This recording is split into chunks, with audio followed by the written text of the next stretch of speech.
একদম লো বাজেটের মধ্যে একটা solid phone proton X20 Pro চলে আসছে আমাদের স্টুডিওতে। বর্তমান বাজারে চরম একটা ভ্যালু ফর মানি প্রোভাইড করছে এই ডিভাইসটি, কারণ এখানে থাকছে একটা বিগ সাইজের 6.6 inch display with 90 Hz refresh rate, hole punch camera layout, তাও আবার এমন এক প্রাইস সেগমেন্টে, এক কথায় অবিশ্বাস্য একটা ব্যাপার। সাথে যুক্ত করা হয়েছে ম্যাসিভ 5000 মিলিঅ্যাম্প পাওয়ারের ব্যাটারি, থাকছে ফাস্ট চার্জিং এর সাপোর্ট, বাজেটের সেরা একটা চিপসেট ইউনিসকের T615 দেয়া হচ্ছে এখানে, 8GB boosted RAM, 128GB storage option, সাথে স্টক অ্যান্ড্রয়েডের এক্সপিরিয়েন্স। সব মিলায় এই প্যাকেজটার প্রাইস গিয়ে দাঁড়িয়েছে 11,500 টাকায়। এই ফোনটার ফার্স্ট ইমপ্রেশনস ভিডিও আপনারা কিছুদিন আগে আমার চ্যানেলে দেখেছেন, এবং বেশ কিছুদিনের ইউসেজের পর প্রোটন X20 Pro এর একটা আনবায়াসড অ্যান্ড আনফিল্টার্ড রিভিউ নিয়ে আপনাদের সঙ্গে হাজির হয়েছি। A big thanks to proton Bangladesh আমাদের হাতে এই ডিভাইসটি সেন্ড করার জন্য। তাদের ব্যাপারে বিস্তারিত ইনফরমেশন জানতে পারবেন ডেসক্রিপশন বক্সে। সম্পূর্ণ ভিডিও জুড়ে আপনাদের সঙ্গে হোস্ট হিসেবে থাকছি আমি কাইফ, আপনারা দেখছেন টেক স্যাভেজ। প্রথমেই কথা বলি আউটলুকস নিয়ে।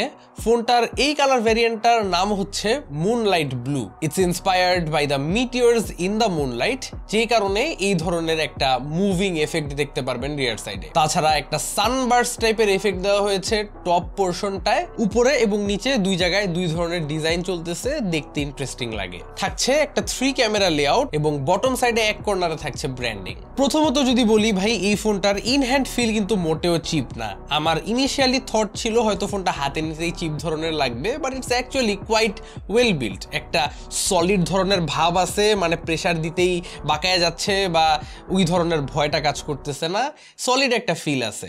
যদিও এটা কিন্তু ফুললি প্লাস্টিক বিল্ড, ফ্রেম সহ ব্যাক সাইড পুরাটাই plastic, but it's good quality plastic. Side reels গুলো একদমই ফ্ল্যাট ধরনের, সো কারেন্ট ট্রেন্ডের সাথেই আছে আমরা বলতে পারি। রাইট সাইডে পেয়ে যাচ্ছেন পাওয়ার বাটন এবং ভলিউম রকার্স। পাওয়ার বাটনটাই আবার এটার ফিঙ্গারপ্রিন্ট স্ক্যানার হিসেবে ইউজ হয়। এটার ফিঙ্গারপ্রিন্ট আনলকের স্পিডটাও ভালোই ফাস্ট, খুব সচরাচর ফিঙ্গারপ্রিন্ট মিস করে না, সো এটাকে যথেষ্ট রিলায়েবল বলা চলে। অপর পাশে চলে গেলে দেখবেন সিম কার্ড ট্রে। এটা একটা ট্রিপল স্লট, অর্থাৎ এখানে দুইটা সিম কার্ডের পাশাপাশি একটা মেমোরি কার্ডও ব্যবহার করতে পারবেন। এন্ড লাস্টলি বটম সাইডে চলে গেলে দেখবেন এক অদ্ভুত জিনিস, যার নাম হচ্ছে 3.5mm headphone Jack.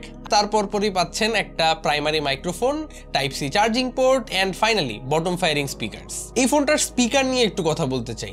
It's actually quite decent, মানে বাজেট বিবেচনা করে এই স্পিকারটার সাউন্ডের মধ্যে ক্ল্যারিটি আছে, বেস খুব একটা ফিল করা যায় না, বাট ইটস লাউড অ্যান্ড খুব একটা খারাপ লাগে না কিন্তু শুনতে। এটার মিডিয়া কনজামশন এক্সপিরিয়েন্সটাকে অনেকটাই ডিসেন্ট করে তুলছে এটার স্পিকার সিস্টেমটা। তার পাশাপাশি ভাই ডিসপ্লেটাকে ভুলে গেলে হবে না, এখানে একটা ম্যাসিভ 6.6 ইঞ্চের IPS ডিসপ্লে পাচ্ছেন। আসলে এই সাইজটা আমার কাছে খুবই কমফোর্টেবল একটা সাইজ মনে হয়, মানে it's not too big not too small, একটা comfortable size for single hand usage. যাদের হাত একটু ছোট তারাও ইউজ করতে গিয়ে প্যারা খাবেন না। আর একটা কথা মেনশন না করলে তো হয় না, এই ফোনটার ডিসপ্লে রিফ্রেশ রেট হচ্ছে 90 Hz, so it's super smooth, মানে একটা এক্সট্রা ফ্লুইডনেস খেয়াল করবেন ফোনটাকে স্ক্রোল করার টাইম, ইন জেনারেল ইউসেজের সময়। এই ডিসপ্লেটার রেজলিউশন হচ্ছে HD+, সো 720p ধরা যায়। ডিসপ্লে সাইজ অনুসারে শার্পনেসের অভাবটা খুব একটা চোখে পড়ে না, শার্পনেস ঠিকঠাক। আউটডোরে ভিজিবিলিটি ভালোই ছিল, একদম ভালো রকম সানলাইটের নিচেও আপনারা ঠিকঠাকই দেখতে পারবেন ডিসপ্লেটাকে। বাট একটা জিনিস কোনোভাবে ইগনোর করা যায় না, যা হচ্ছে ডিসপ্লেটার আশেপাশে কিন্তু ভালো রকম বেজেলস নোটিস করা যায়, স্পেশালি বটম সাইডের যে চিন বেজেলটা, এটা একটু বেশি চোখে পড়ে। তবে বাজেট বিবেচনা করে আসলে বেজেলস নিয়ে আসলে কমপ্লেন করার সুযোগ নাই বললেই চলে। সো বেজেলস আছে ঠিক আছে, বাট এটা আপনার মেনে নিতেই হবে। তার মধ্যে সবচেয়ে অ্যাট্রাকটিভ পার্টটাই আমার কাছে লাগে এখানে হোল পাঞ্চ কাটআউটটা। এরকম 10-11 হাজার টাকার একটা ফোনের মধ্যে ডিসপ্লেতে হোল পাঞ্চ কাটআউট থাকা মানেই খুবই প্রিমিয়াম একটা লুক পাওয়া যায়, and it's a rare thing. আমার কাছে মনে হয় এই প্রাইস রেঞ্জের একটা ফোনের মধ্যে hole punch camera layout integrate করাটাই একটা অ্যাপ্রিশিয়েট করার মতোই জিনিস। তাছাড়া ভাই ইউআই নিয়ে এখানে বলার কিছু নাই, it's just vanilla Android, stock একদম বেস অ্যান্ড্রয়েড আমরা যেটাকে চিনে থাকি। One of the latest Android versions, Android 15 A run করছে ফোনটা, এন্ড এটার ইউআইটা নেভিগেট করলেই বুঝবেন একদম মডার্ন একটা ভাব আছে, একদম লেটেস্ট অ্যান্ড্রয়েডের সমস্ত সমস্ত ফিচার্স গুলো পাচ্ছেন এখানে, and it's super well optimised. কোনো জায়গায় বাঘ ভাল্লুকের দেখা পাবেন না, সো দ্যাটস গুড। এখানে স্পেশাল ফিচার হিসাবে আছে কল রেকর্ডিং, মানে এই ফোনটার মধ্যে একটা বিল্ট ইন কল রেকর্ডার আছে, সো অটোমেটিকলি কল রেকর্ড করতে পারবেন, অপর পাশের মানুষ বুঝবে না যে আপনি কল রেকর্ডটা করতেছেন। এটা একটা জরুরি জিনিস অনেকের জন্যই, সো জানায় রাখলাম। যাই হোক, ফ্রন্টে যে ক্যামেরাটা নিয়ে আমরা কথা বলতেছিলাম, এটা কিন্তু অ্যাকচুয়ালি একটা 50 মেগাপিক্সেলের সেন্সর ক্লেম করছে প্রোটন। তবে সত্যি বলতে গেলে এই ক্যামেরার কোয়ালিটিটা খুবই বিলো এভারেজ টাইপের। এখানে আসলে 50 মেগাপিক্সেলের শার্পনেসটা কোনো দিক থেকে বোঝা যাচ্ছে না। পিকচার্স গুলোতে ডিটেলস এর অনেক ঘাটতি, কালার্স গুলো খুবই ডিস্যাচুরেটেড এন্ড ডাল ধরনের লাগে। শার্পনেস তো নাই বললেই চলে। জাস্ট পোর্ট্রেট মোডটার মধ্যে এজ ডিটেকশন আমার কাছে মনে হয়েছে ঠিকঠাক ভালোই করতেছে। এমনিতে ভিডিও রেকর্ড করা যায় 1080p 30 fps এ, এন্ড দ্যাটস অ্যাবাউট ইট। আসলে এই ফোনটার ক্যামেরা নিয়ে খুব একটা জোর দেওয়া যাবে না, এটা আমার বুঝতে খুব একটা টাইম লাগে নাই। এটার রিয়ার ক্যামেরা সেটআপে যদি আমরা চলে আসি, এখানে একটা ট্রিপল ক্যামেরা হাউজিং হওয়া সত্ত্বেও একটাই কিন্তু ফাংশনাল ক্যামেরা, যা হচ্ছে একটা 52 মেগাপিক্সেলের সেন্সর। এখানের মেইন ক্যামেরাটার অবস্থাও অনেকটা সেলফি ক্যামেরার মতোই, রেজাল্টস গুলো খুব একটা ইমপ্রেসিভ কিছুই না, সেম ডাল কালার্স গুলা এন্ড শার্পনেসের অভাব আমি লক্ষ্য করেছি।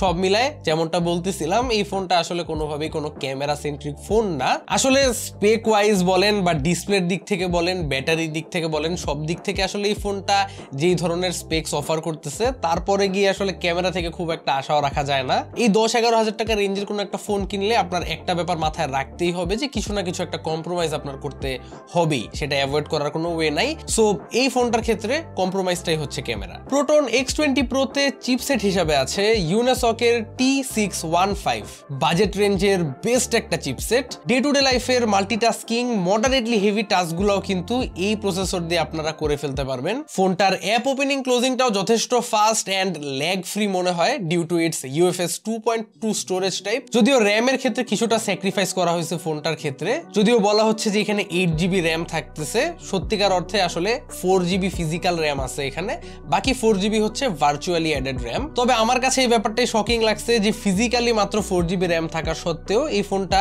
খুব স্মুথ লাগে, ওইরকম ল্যাগিনেস বা চপিনেসটা ধরা পড়ে না, সো দ্যাটস গুড। প্রসেসরটা ভালোই ব্যাকআপ দিয়ে দিছে এই পার্টটাতে। তবে হ্যাঁ, 4GB র্যাম হওয়ার কারণে ব্যাকগ্রাউন্ডে খুব বেশি অ্যাপ হোল্ড করতে পারবে না, আপনার হয়তো 1 থেকে 2টা অ্যাপ, ম্যাক্সিমাম 3টা অ্যাপ, এর বাইরে গেলে দেখবেন অ্যাপ রিফ্রেশ খাচ্ছে। অ্যালং উইথ দ্যাট ফোনটার ব্যাটারি ডিপার্টমেন্টও কিন্তু যথেষ্ট স্ট্রং।